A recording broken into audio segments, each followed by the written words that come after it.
Congratulations on making it this far, and I would like to welcome you to part 8 of building a track. And this is going to be the final lesson or session on this tune, because I've made note of the things that I do want to change, and we're going to get straight into them and adjust all of those little things. And if there are any further changes, I'm not going to bother recording it because it'll be like the 1 or 2% changes that it'll just be for me as an artist, and you don't need to see those things because we've caught the whole process and you've seen me develop this track from the get-go. And the only things that I might change are going to be small articulations of filtering and some arrangement stuff, and I can do that in my own time because you have seen the entirety of this. So sticking true to our routine, we're getting straight into it. So I've got from bar 65 to add to the simmer. I need to add effects. It seems like I was listening to this song and it needs more effects. We also sound designed the risers and downers, and we haven't even used those yet. So let's do that as the first one. So put in risers and downers. We will delete that, and yeah, we'll get all of this done and we'll delete them from my notes until there's nothing else left. So this was the downer, I believe. And that could be really nice from the simmer. Let's have a look.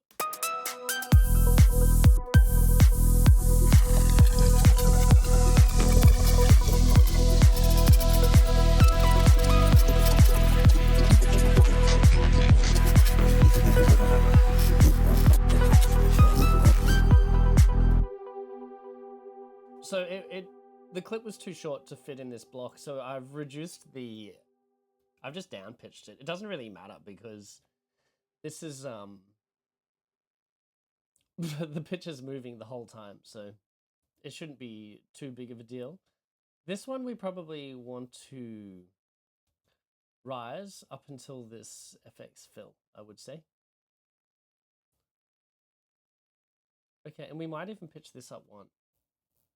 We'll just have to remove the warp, so it's actually warping the whole audio. Sorry, we might have to go down 2 or down 1. Yeah, okay, nice. So that's getting us in the ballpark, and this is going to be a supportive kind of sound, much like here. It's supporting the movement of energy through this simmer into the build again.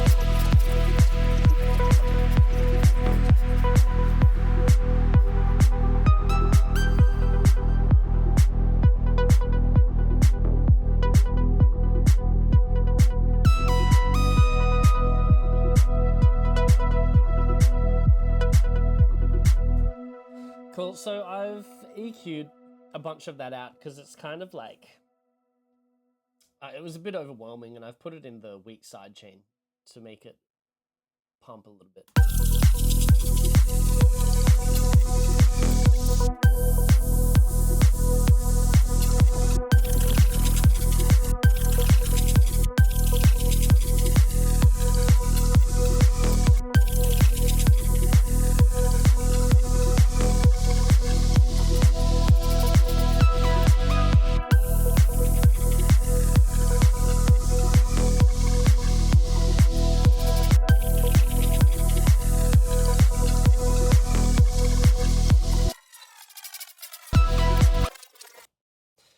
I really like the sound. It's kind of not popping out in the mix, and we might move it to the sides just for that to happen a little bit more.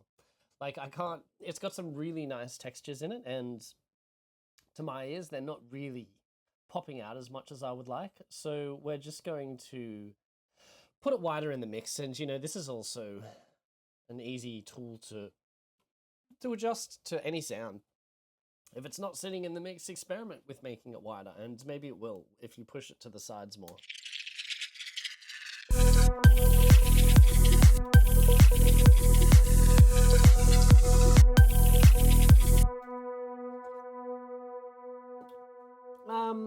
Upon hearing it with the wider, I actually just think it's better as it is, and that's completely fine. So we're going to leave it at that.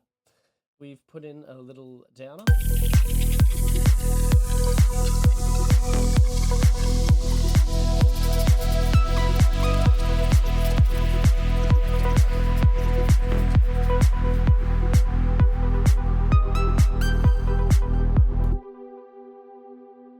Let's just have a listen here and see if I want to gauge how many effects I should be putting in this. And I guess it's up to my taste, but we'll get some inspiration from the reference.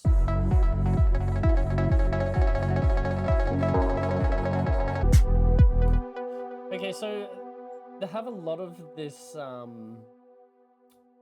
lot of delay here. And we might even just do something to this pluck.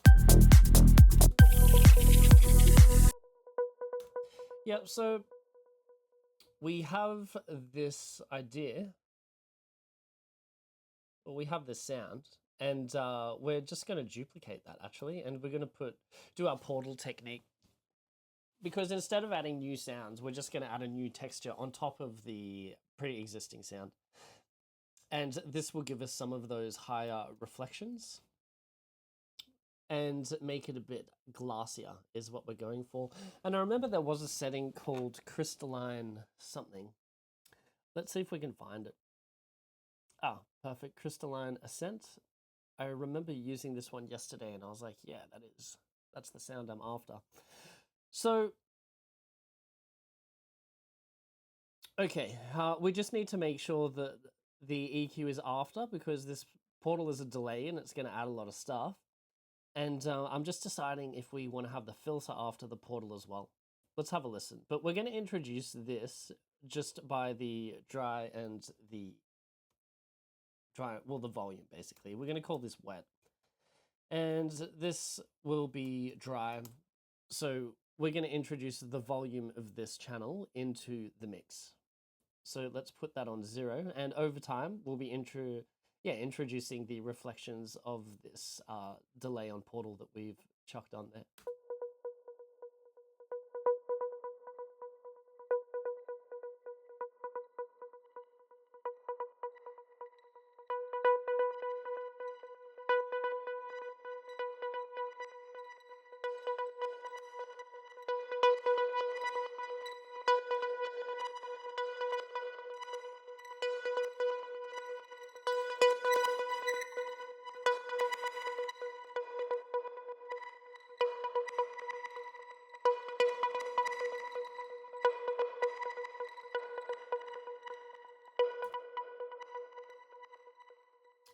That sounded pretty good to me, and it's just I'll decide where where we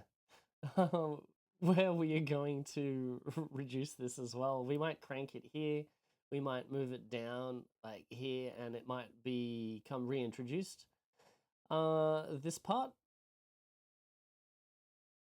and we just need to make sure to turn this channel off. For this part, it seems like I've turned everything else off there around to that part. So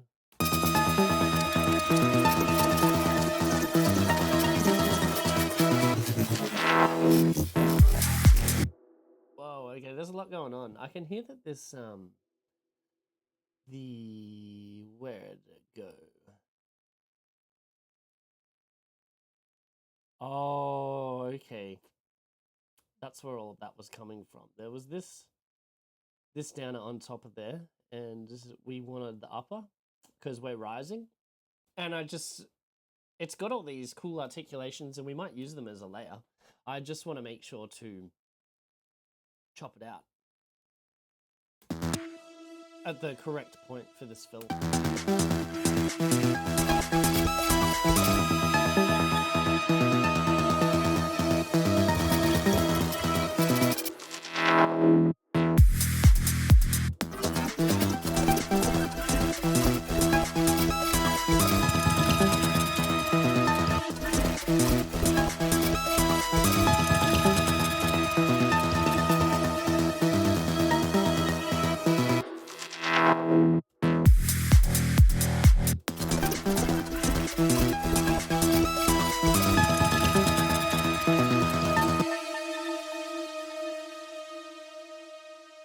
They're both very, very loud, these two, so we're going to have to turn them down.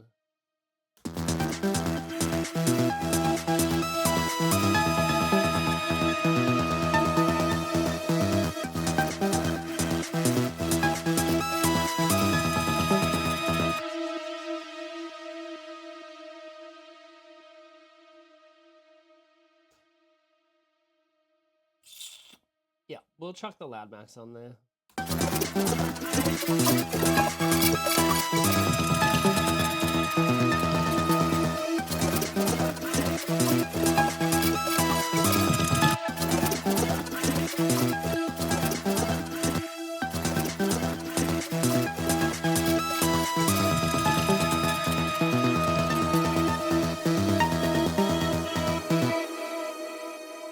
So it appears that this is quite an extreme reduction, but I'm just looking at the gain reduction here. This bar, it's not really important to me as to where it lies. It could be all the way down here and maybe only reducing like 1 dB. So I'm just looking at how much reduction. I just wanted to catch some of those real poppy highs that are in there, and I've reduced the output. So we're hitting it around -13 for this texture.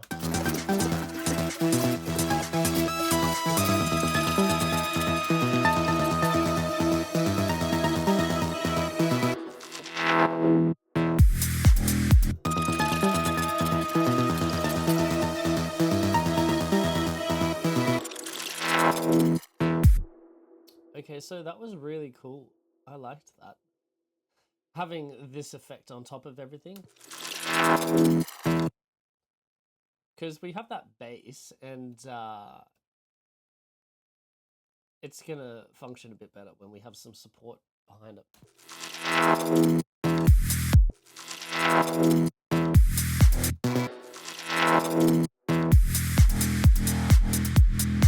Cool, so let's have a listen from here.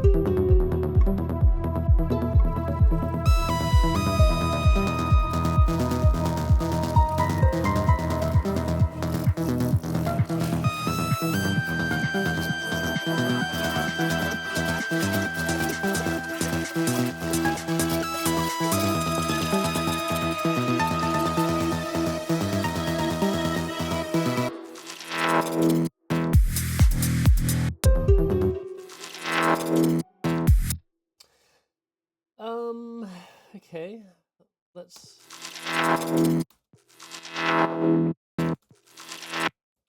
have a look at how loud this is. Might be a bit too loud, yeah.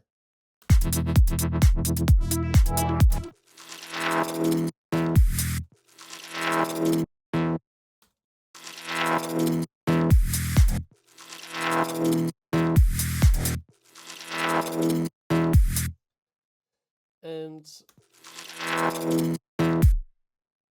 this one could be plucked.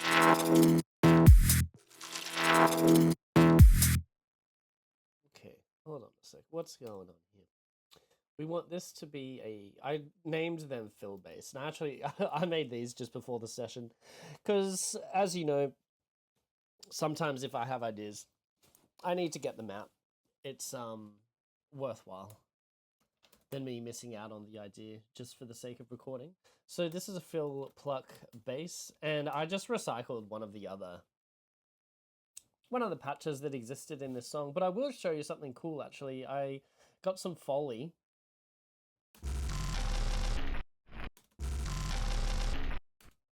Actually, don't even like the sound of that now. It sounds all... Oh, it's because of this pitch. Whatever. So this is the sound. It doesn't matter what it is, but I wanted to use this as a textural layer on top of this bass. And what I've done is I've duplicated just the synth actually, to a second layer, and I've put a vocoder on the end there, and we can click on this external button, and I said audio from 48 trapped, which is this one here. And so it's creating a secondary layer using this information. So let's have a listen to the bass. And let's have a listen to the bass with the vocode layer, taking the information from here. Okay, and we can reduce this dry wet and you can hear how they're integrating together.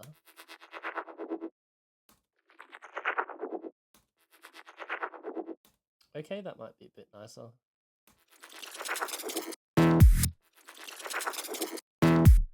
Ah.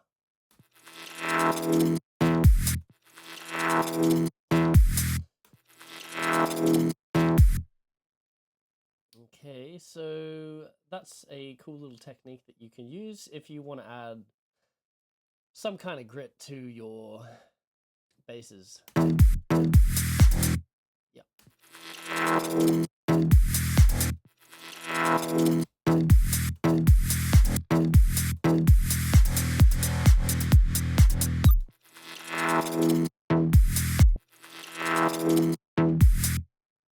Yeah, cool.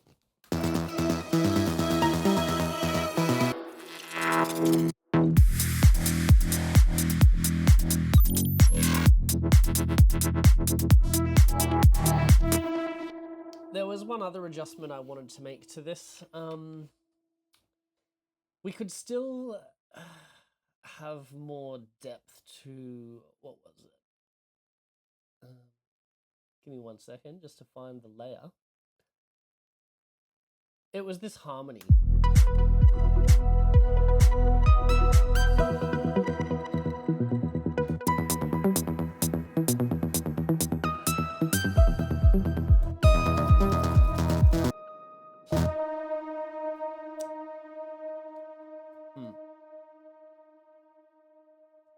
So the idea, it's just a bit flimsy, this and I think it would benefit from having another layer underneath it, especially at this point in the song. It sounds fine in the rest of it, but when we're at this break and all of the bass is kind of disappeared, this kind of lead sound has become a bit thin because all of those other elements have disappeared. So what I'm going to do is I'm thinking of duplicating this. We're going to reintroduce the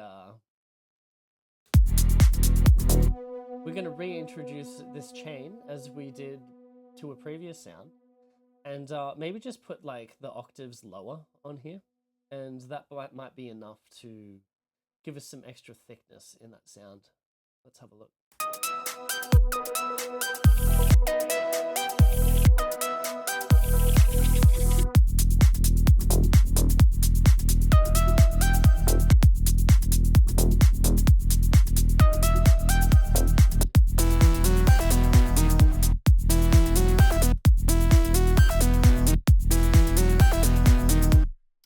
The thing is, we might actually keep this.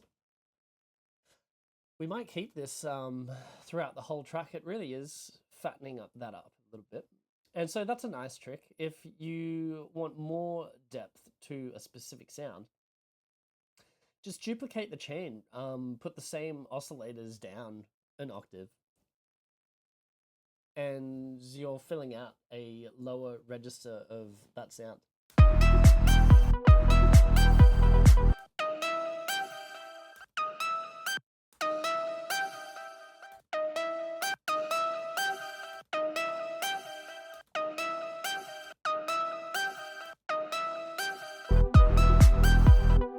And take advantage of the pans when we're using two different chains here. We can definitely have one pan to the left and one to the right, and that's obviously going to give a bit more depth to the sound as well. So let's have a look where we are. Harmony. Okay, so this high one, we're just going to do some EQing on this one to make the perceived volume on the right a little bit more. I can hear this one on the left quite clearly, but this one's getting a bit lost, and we might boost some of the frequencies here just so it's a bit more balanced.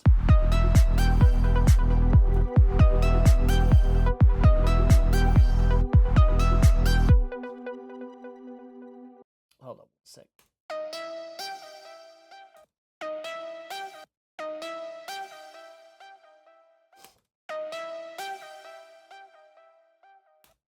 I'll tell you what we can do. We can even just chuck on this left and right. Of course we can.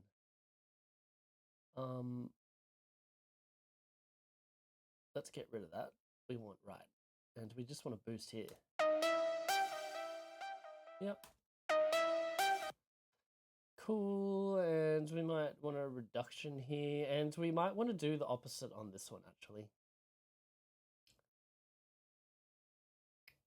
So both of these are kind of making room for each other. So we want a boost here and a reduction there.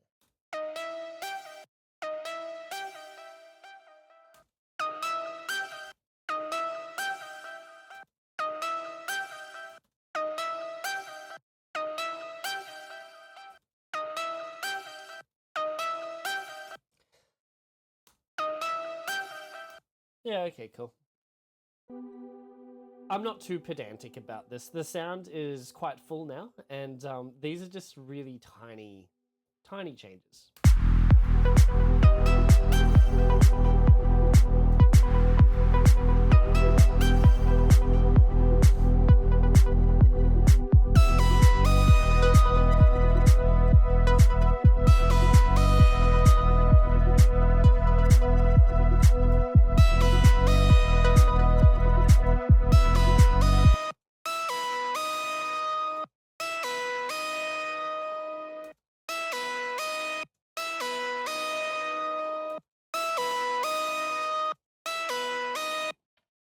Okay, I was just having a look at this information. There was so much in the sub here on the side.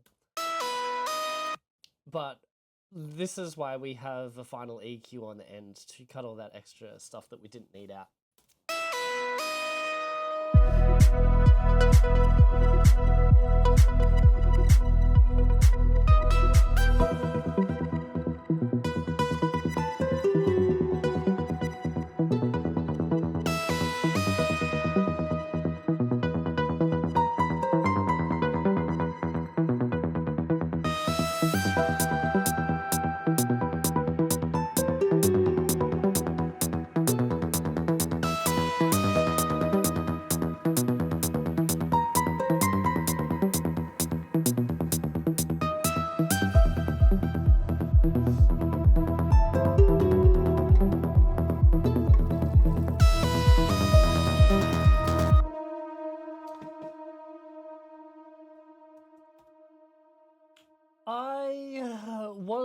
I did have this idea that, I don't know, a lot of my music, when I start writing melodies, especially in my breaks, it kind of almost gets a bit orchestral, which is totally fine.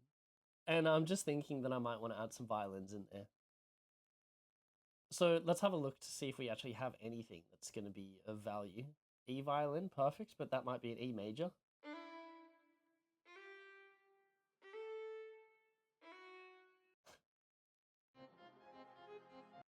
Okay, that sounds horrible.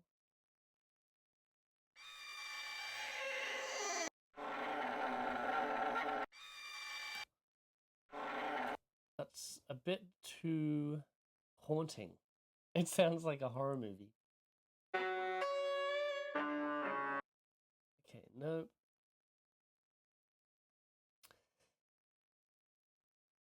It might be... We'd be very lucky if we find something that fits, I think. Especially because we're writing in an exotic scale. I don't even know what to call it. It's centered around E minor. But even if it's just like... Okay, this could be nice.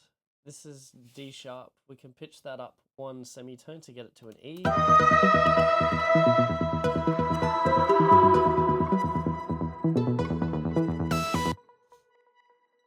And we can have that on 0.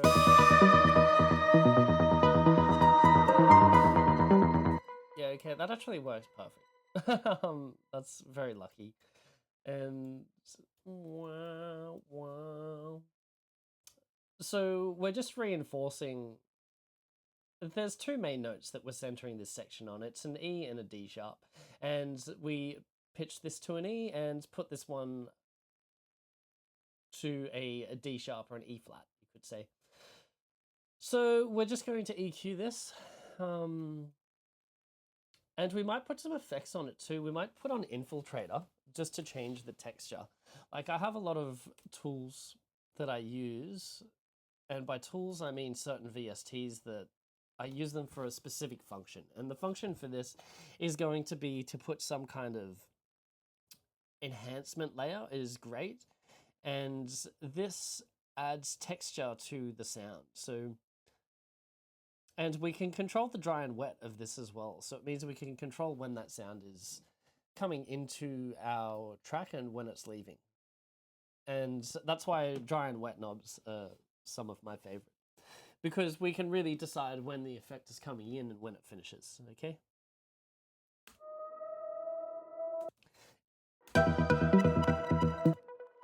Yep.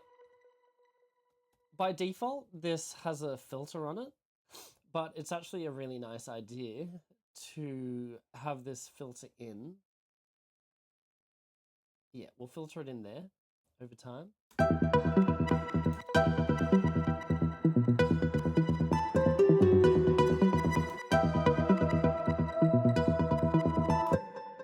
Yep, beautiful. And this is going to be the enhancement layer. And we're going to explore having this before and after that auto filter, because obviously none of this layer is going to come through because this filter is blocking it all out, and it's going to slowly release that information. But we might want some of it. We might want this outside of the filter. Let's just have a listen and see.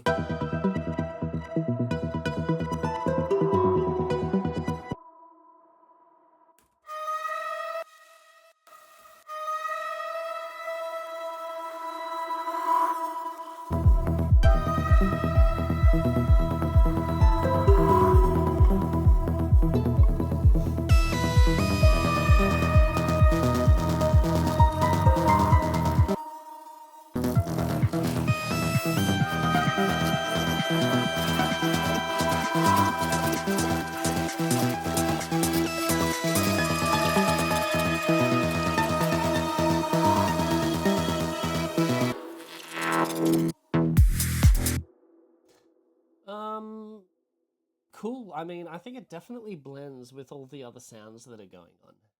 And that's fantastic news. We're just going to turn this off, and we might have a filter inside here. Just a low pass, so we can control the...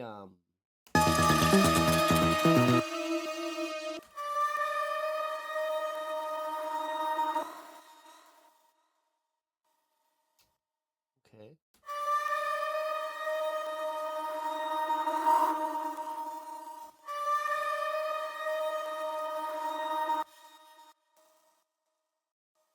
Don't worry about that one, actually. We're just going to keep it simple. We are probably going to...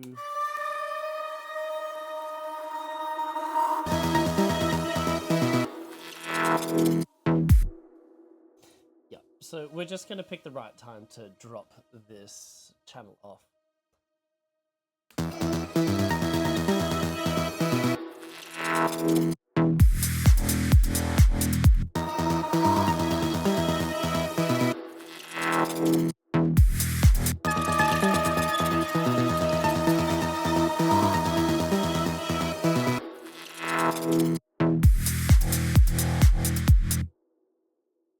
Okay, there's still a big reverb somewhere. I can hear it.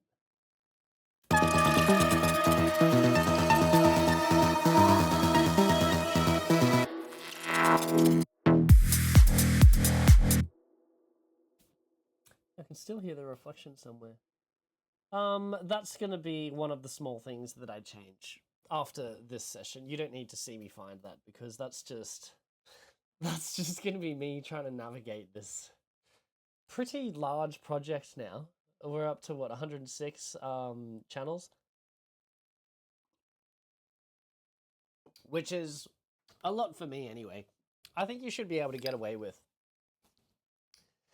You should be able to get away with what, like 60, I think. You know, Captain Hook and those guys are only writing at like, 60 channels. So don't feel like you have to have heaps of channels, to get this done, right? Because you don't. You don't. Just because you have more channels doesn't mean your music is better. Doesn't mean it's more complex. Actually, it probably does mean it's more complex. But just because something is complex does not mean it is a better crafted song. And what's most important is us to have a creative idea and learn to get that creative idea out of our heads, out of our soul, as best as we can, to be a good reflection of us as an artist. That should be your goal. Cool. I want to add more of these.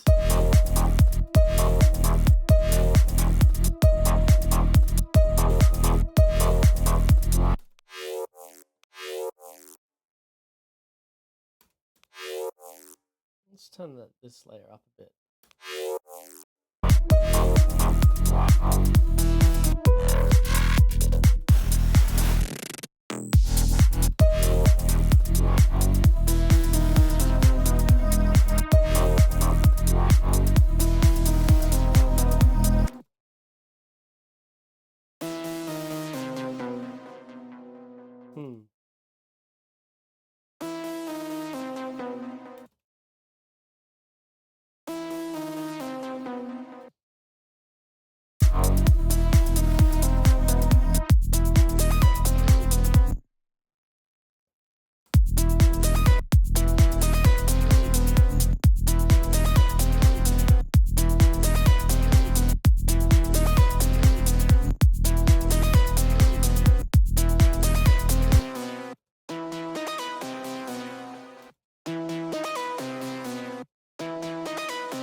Okay, we might just change the cutoff of all of this.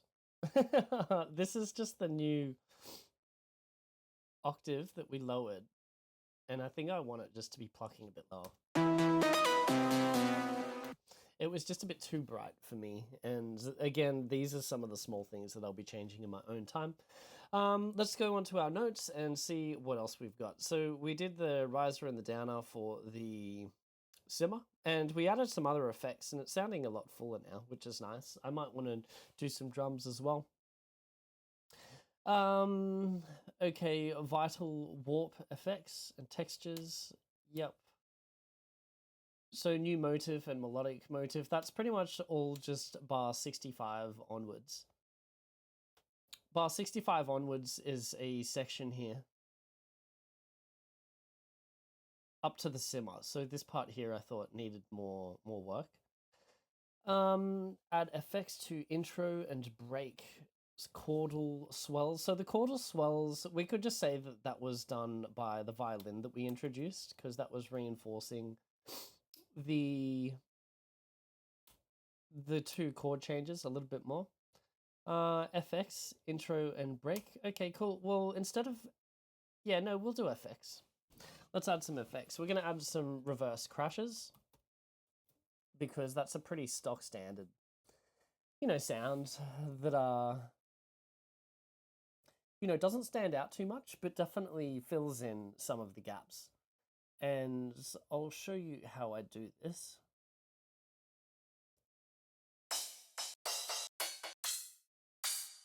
We want a longer crash.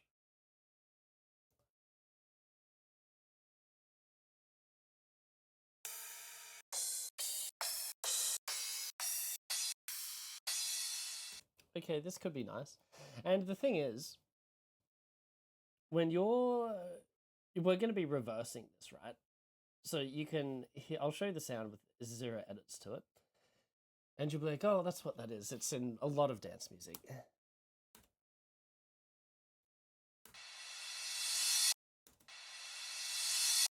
So this one's actually really good. Usually there's a transient where the initial hit of the symbol is, and I'm generally cutting that out because I don't like the sound of it. So it's very often that I would chop out a 16th note and then put it into my track, and then we'll fade it and hard fade to how we like it.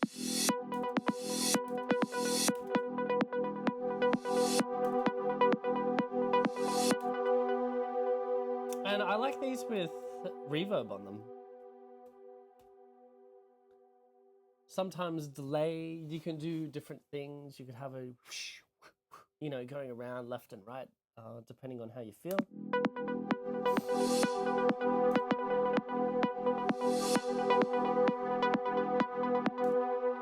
Yeah, so reasonably subtle, okay?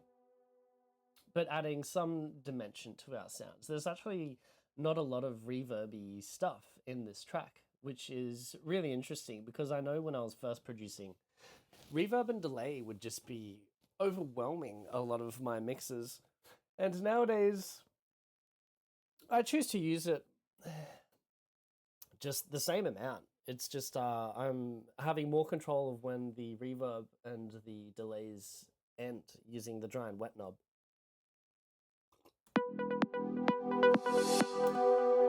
Okay, so for this, remember we're writing music in 4s. So like, let's just have this. Let's have this at every 16 bars.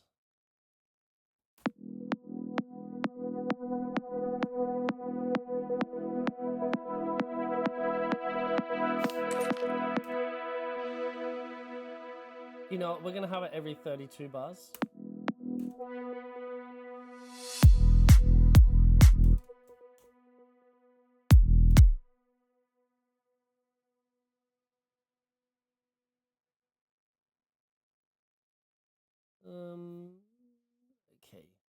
Okay. I'm a bit indecisive as to where I want this. Yeah, no, we did want it. We want it at 16. We don't want it at that 32 bar because I want that to be.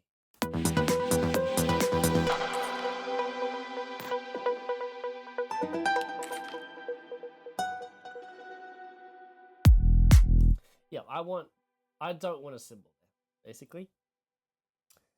We can go up to 64. No, we don't want it at 64 either. But we could have it at 48.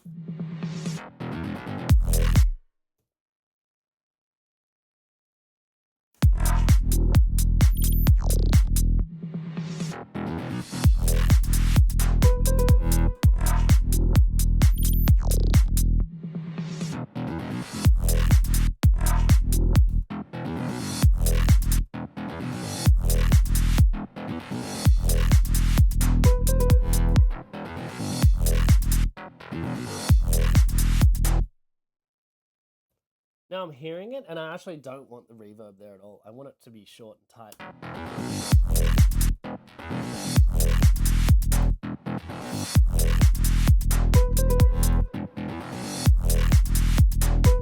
Yep, okay, that's cool. Let's go all the way down here. And the thing is, high sounds are perceived louder. So, you know, in our mix, that's why our hi-hats are obviously low volume compared to everything else, because our ears are perceiving higher pitched sounds to be louder. They don't need to be as loud in our mix. So, you know, you can see the basses are around, what, 5 and 6 and 7 and 8 dB, and this is on -18. And I still think it might be too loud.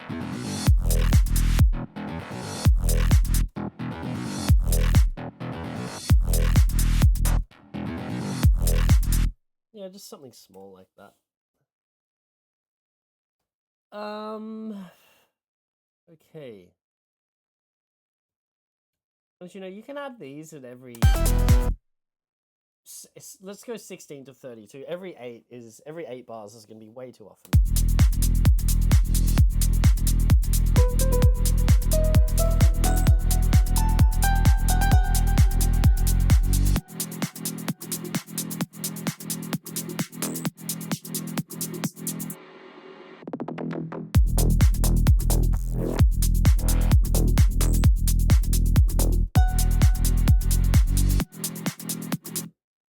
Okay, it's very subtle.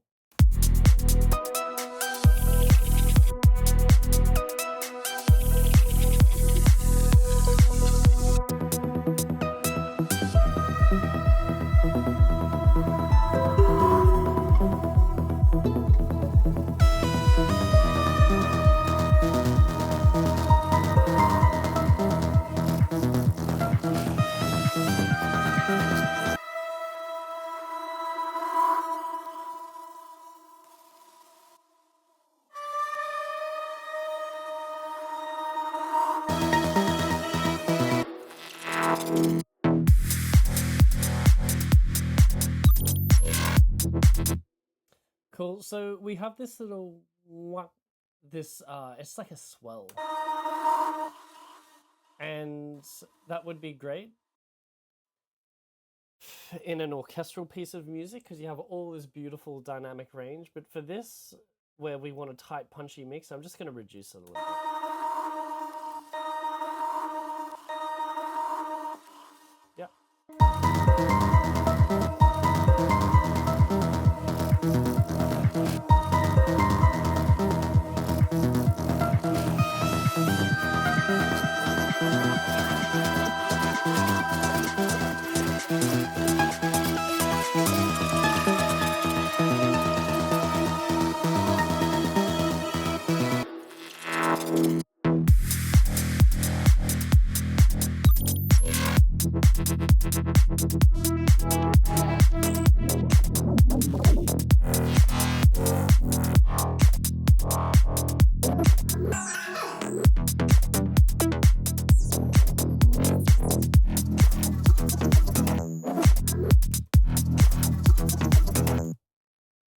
And this was a little thing I put in outside of our recording sessions too. I just want to pitch some of this.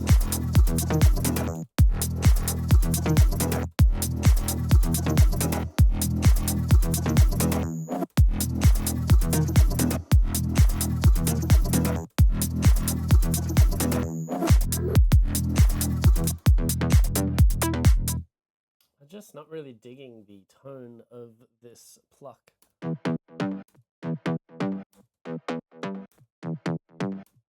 Okay.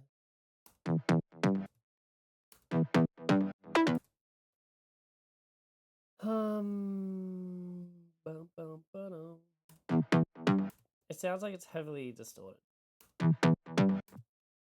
Let's turn the distortion off. Both of them. Oh, it's off that one.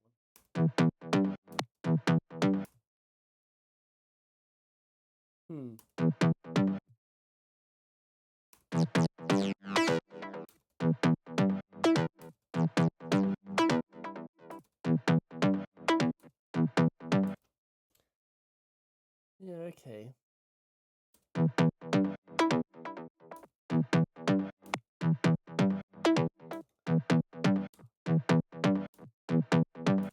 Must be this drum bus. Yeah, the drum bus is smashing it. It's gonna. We're obviously gonna lose some volume, but we just turn it up now.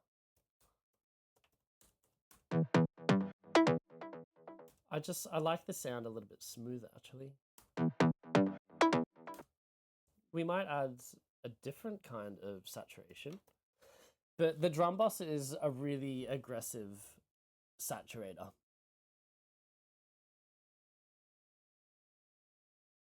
We're just gonna chuck on the 3 bands.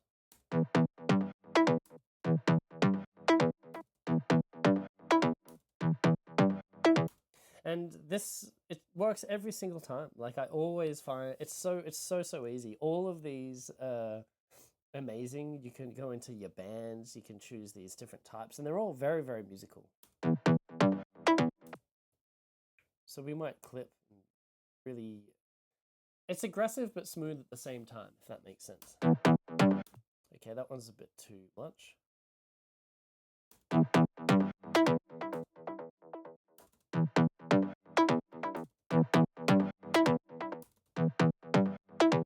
Yeah, so this one's giving it a bit of a boost in volume, but retaining the smoothness of the sound.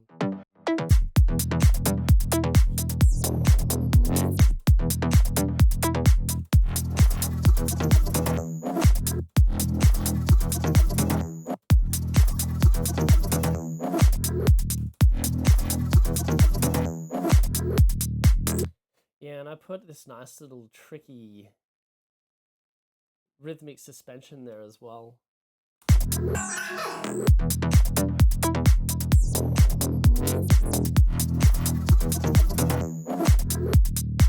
Which I think is really fun when you just start taking away random beats and filling them in. It gives this, kind of breaks it up a bit and gives a bit of a surprise to the listeners.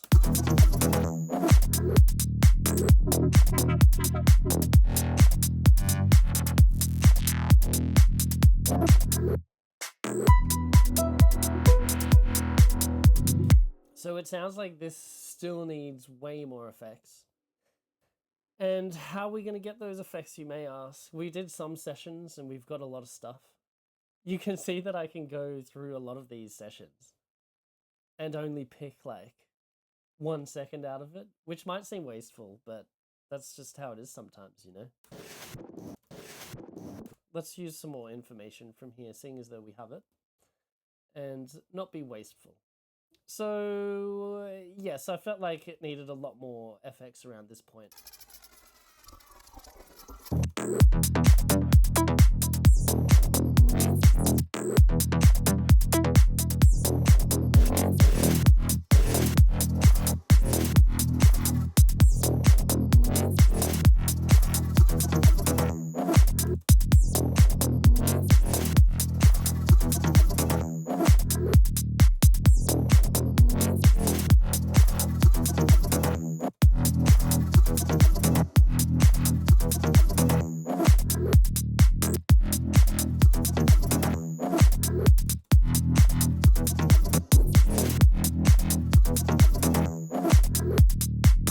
Yeah, okay, cool. That's just going a bit smoother now.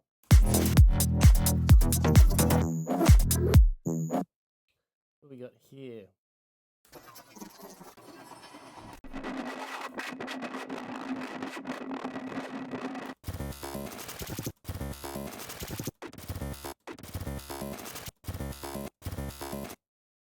This could be a nice one to include.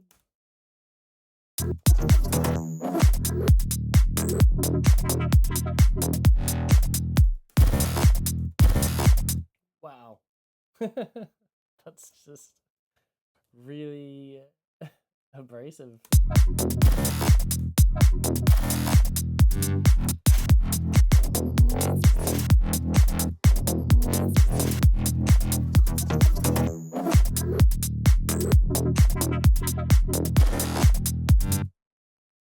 But firstly, we're just going to turn this one down. Secondly, oh, wow, it's up by 21.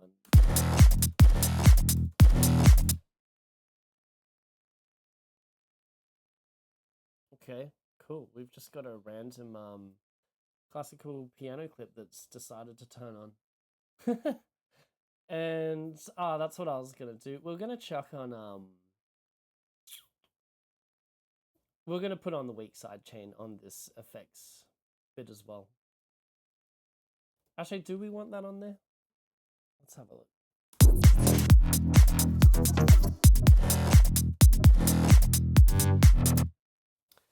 Yeah, and we're going to continue just taking different textures and lining them up along this portion of the song.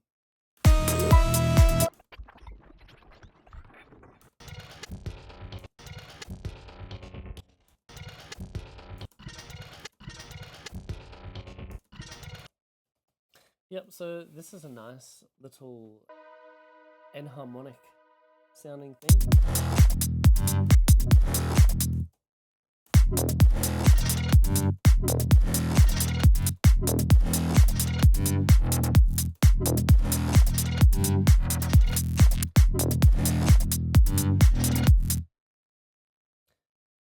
I would love for this one to sound a bit more in pitch, in tune.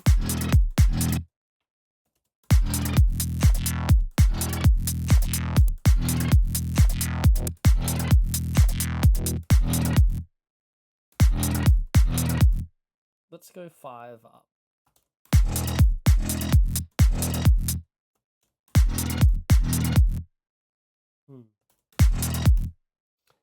Okay, it just it doesn't make sense for me to include that in our song. It's an interesting sound, but it just doesn't fit the rest of what's going on.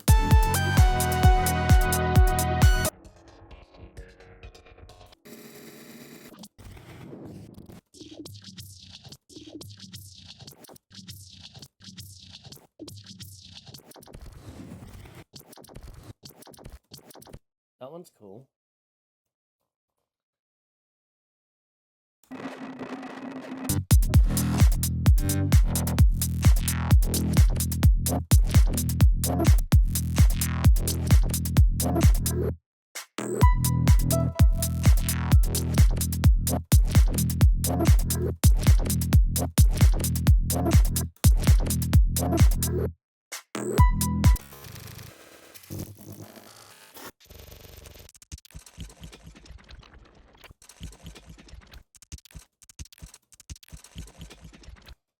Okay, cool. So we're going to do something to this. You can always take these clips and resample them in many, many different ways, and we're going to do that now because I like the sound of this one. It has a nice, could be a really nice percussive layer. Let's just have a listen to it. We're going to put this into our song. Okay.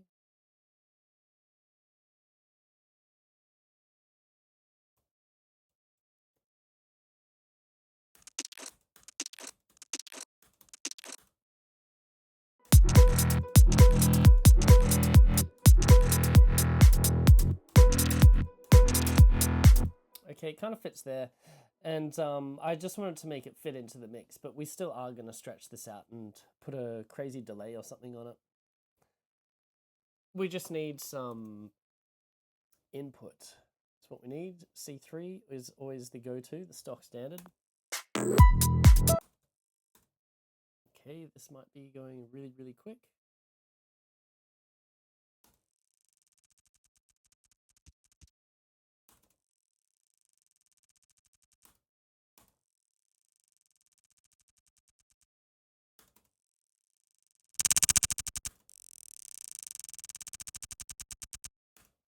Yeah, we can always chuck one of these guys in somewhere.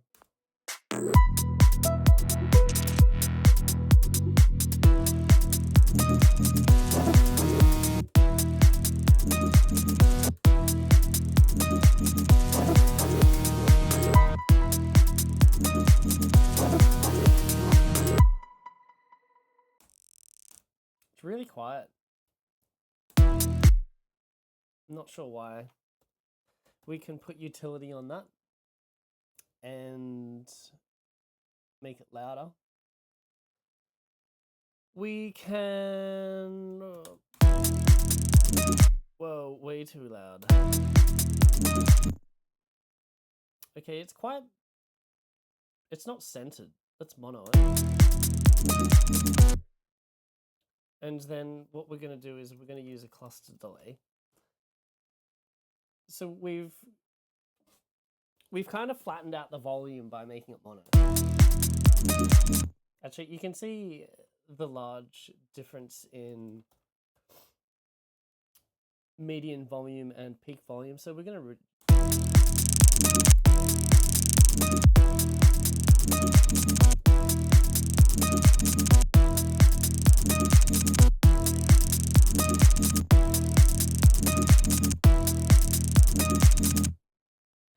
Cool, we're gonna put a Pro R on there as well.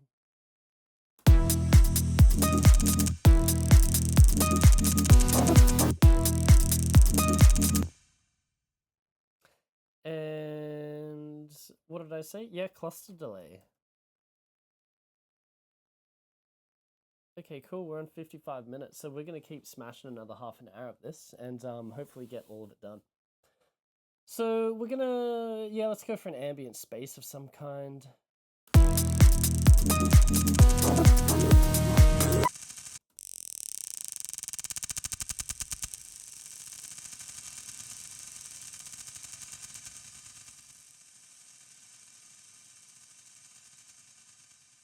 wow, that's really nice. We're not going to pick that one, but we could do something with it.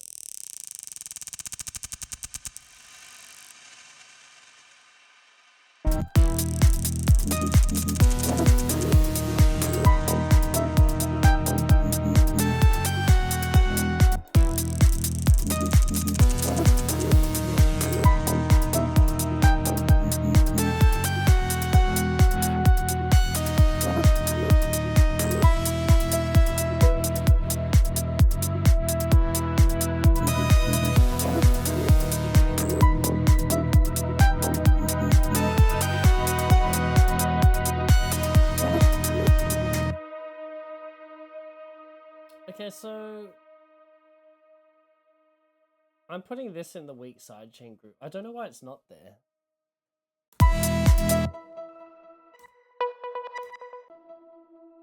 Why is that up? Oh, okay. So these are the things that you need to be aware of. Like, we turned this sound off and it was still off here, and now I'm worried that all these other elements are going to be turned off as well. And these are the things that are going to take you... These are the things in your production or post-production that are going to take you a while to really just make sure everything is on when it needs to, everything is off. And it's very easy to overlook one little turn off, and you might not recognize these things until a few sessions. You know, I've worked on a song for like 2 hours and then been like, oh shit, like the sidechain is off. You know, in my earlier days of production when I was learning, and my ears just weren't able to recognize the issues. And now you're kind of like a sound mechanic, you know? If you can hear what's wrong, you can fix it really quickly and diagnose your track as to what you need to fix. But if you can't hear the issue, then like, how are you even going to know what to fix, right? And all of that is just going to come down to experience. And understanding how sound behaves in certain ways. And by behave, I mean, if you filter the lows, you're going to hear it behave by being muffled. And as you open it up, it's going to become brighter. That's what I mean by sonic behavior. We're learning the effects and the sounds that... We're learning the effects and also the effect on the sound that we're putting it on. And we need to teach ourselves to hear those differences so we have a better idea of how all of these coalesce together and how we can manipulate them and work them in different ways for them to benefit each other, not just as a solo sound. We want this is our whole song made of all these different compartments, and we want all of them to work together to some extent.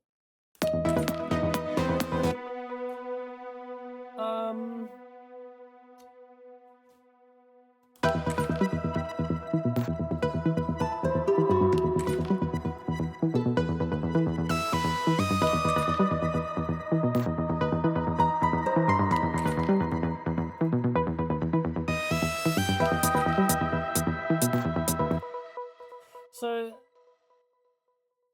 it might be really nice to have an organic atmosphere underneath all of this.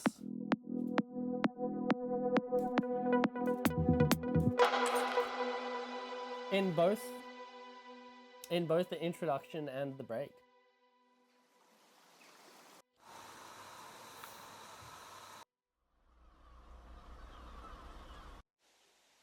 I feel like this is a distant rainy kind of song.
Yeah, cool. So I'm down with that.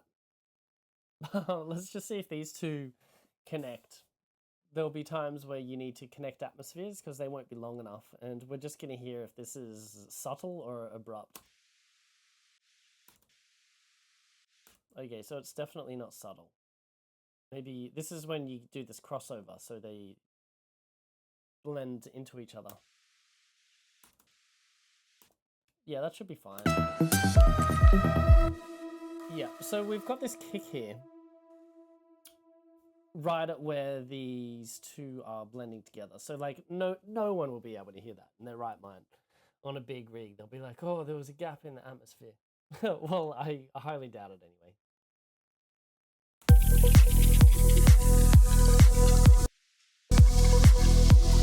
And this is super subtle stuff. We can add, actually, you know, now that we're onto it, let's add some more Foley clicks and things. Because, yeah, we're writing a PSYTECH tune. I wanted to capture the desert. Not that there's much sounds out here. There's coyotes, there's packs of coyotes. Took the dogs out for a walk, and the guy was like, man, don't let the dogs chase after the coyotes because they'll lure them into the pack and then they'll kill the dogs. And I was like, fuck, sorry, bro. Like, this is just things I never even think about, you know, because we don't have coyotes in Australia, you know. I guess we got everything else that will kill you just by itself. Okay, cool. Foley, we're going into my pack origin sound because it's really great. And I would suggest to get it. Origin Sound Organics 2 or 1. Fantastic Foley stuff.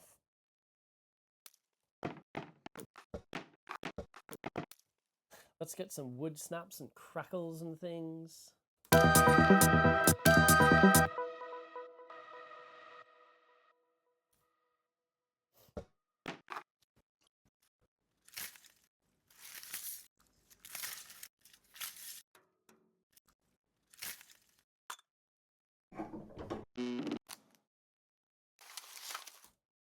Yeah, I really like these ones, and we're going to do, I don't know, we're going to do something creative to it because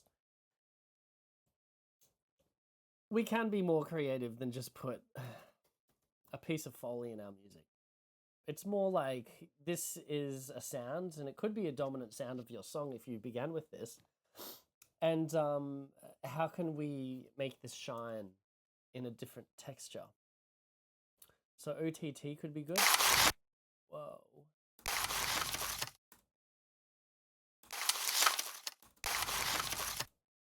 It's added a lot of low end, so we're going to EQ that out.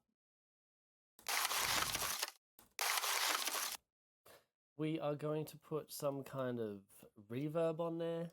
Convolution is pretty dope. Convolution reverbs just mean they're built from real sounds, real atmospheric areas that they've recorded. So yeah, let's go experimental.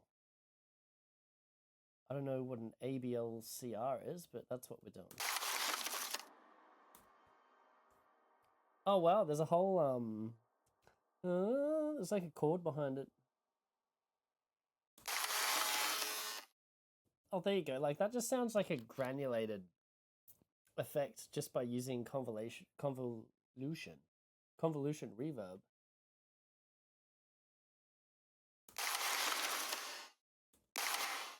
Okay, I kind of like the texture that was added to this one. What else are we going to do to this? I kind of feel like we're just going to have another convolution reverb on there.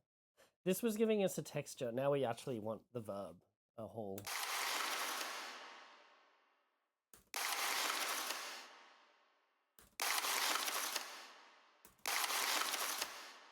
And what happens when we smash the reverbs into the OTT? That's what we're all asking. Let me get over there.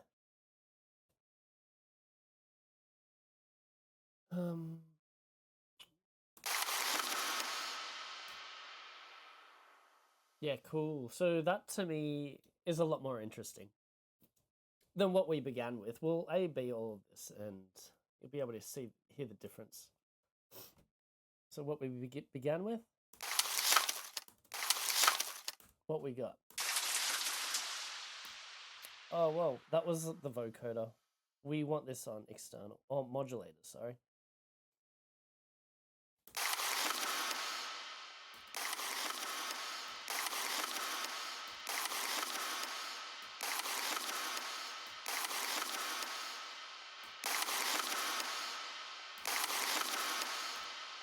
I don't really think that vocoder was doing that much, so I just deleted it.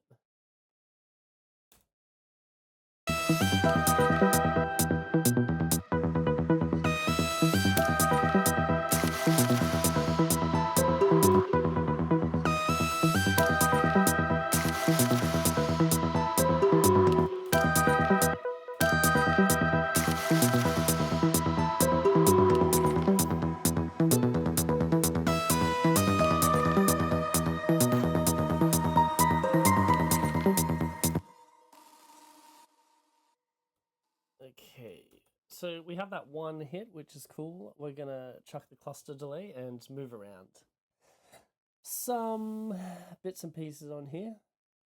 Or we could just, let's do it ourselves. Because we can. Wow, okay. Okay, that is getting stuck on something.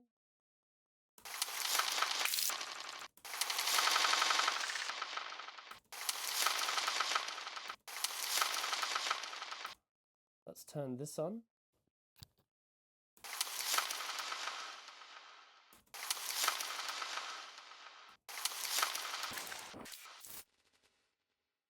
Okay, free.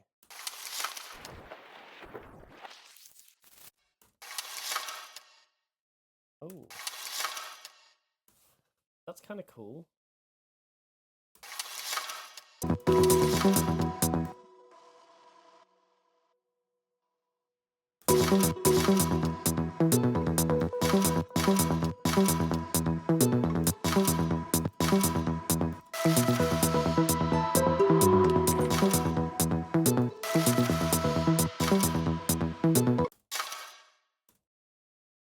And let's put a delay on after this one. And the thing is, this isn't a break, so you can have all the delays flying around you want, you know. This isn't this tight, compact break with all these basses, and we want the clarity on all of it. This is like this is a build. This is where we want the audience to get lost in this wash of melody and delays and textures, and then we're going to bring them back and then punch them in the face, basically, with the final drop.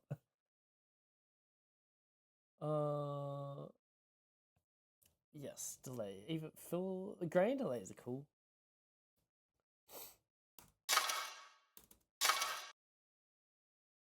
What's going on here? We need feedback.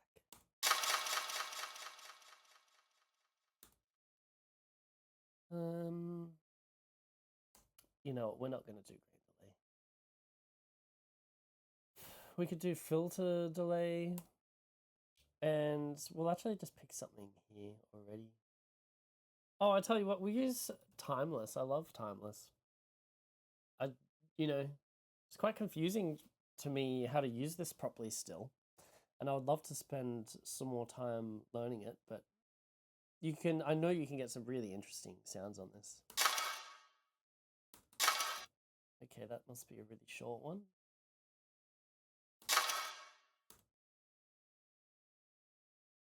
All right.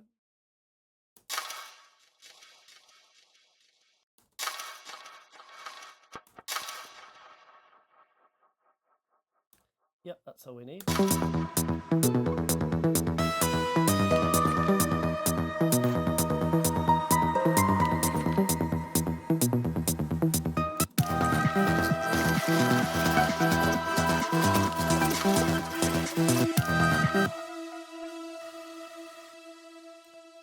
I want that one on beat. That's what I want. And this could also be a good sound for the introduction.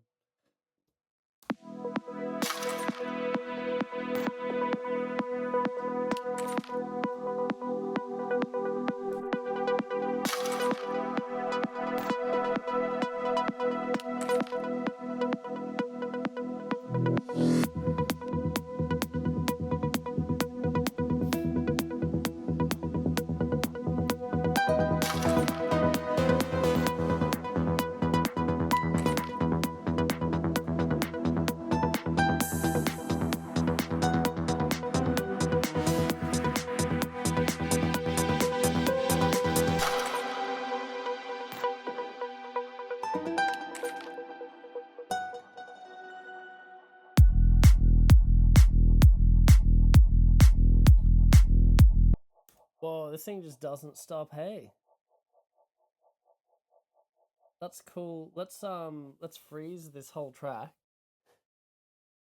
And we're gonna take some of that delay reflection and chuck it somewhere in the track as well. But we're gonna make sure that it fades out for these bits. So we got this, flatten this boy. Cool, let's just take, yeah, that's nice.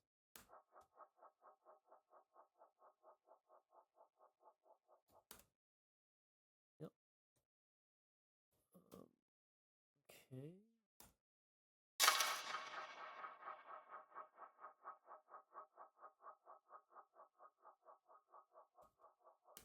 All right, so we are going to consolidate this, reduce the tail. That is all we want. Oh no, we want it there. Get rid of that, get rid of that. And we will do the same for these ones. We don't need all that extra tail in there. It's a bit too much.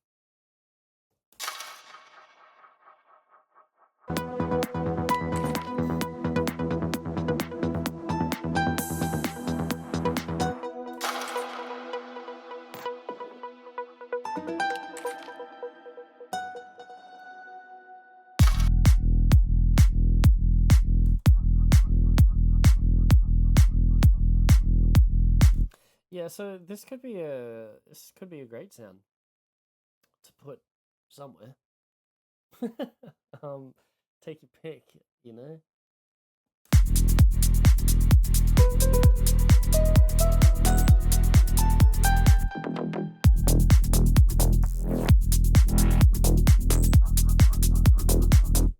I actually don't like it, and I can't be bothered trying to figure out where to put that thing. But I'm pretty happy. I'm actually really happy with what we've done, and I think that this is really, really coming together. It's together, and it's going to be me just noodling around for the extra 1 or 2% to make this track better. So let's listen to the whole thing, seeing as though this is our final lesson, and we're going to see what we've done. I'm always listening to see if there's anything I've missed or a mistake that I've left out or something's not responding how I want it. And yeah, let's listen and reflect on the time we've put into this.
Okay, and that brings us to the conclusion of this series. I can still hear like a lot of the bits and pieces in here that are still going to require more work, but you have seen the entire process, and what I'm going to continue with to fix all of those little parts is nothing different than what I've done through this series. I think I've given you a really nice display of techniques and also problem solving.